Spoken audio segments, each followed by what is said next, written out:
দাদি রাগ করিয়েন না, আমি বলতেছি। দেখো ওয়ালাইকুম আসসালাম ওয়া রাহমাতুল্লাহি ওয়া বারাকাতুহু। দাদি আপনার হাতে কি? গরম পানি কোথায় যান? গোসল করতাম।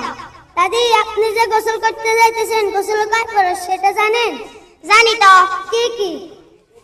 1 নাম্বার আছে গরম পানি, 2 নাম্বার আছে সাবান দানি, 3 নাম্বার আছে তেল লাগানি। দাদি আপনার হয় নাই।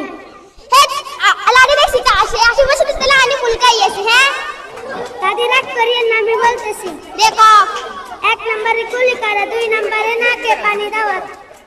1 নম্বরে কুলি করা, 2 নম্বরে নাকে পানি দেওয়া, 3 নম্বরে সমস্ত শরীর ভালোভাবে ধুতে করা। মাশাআল্লাহ মাশাআল্লাহ, নাতিং অনেক ভালো।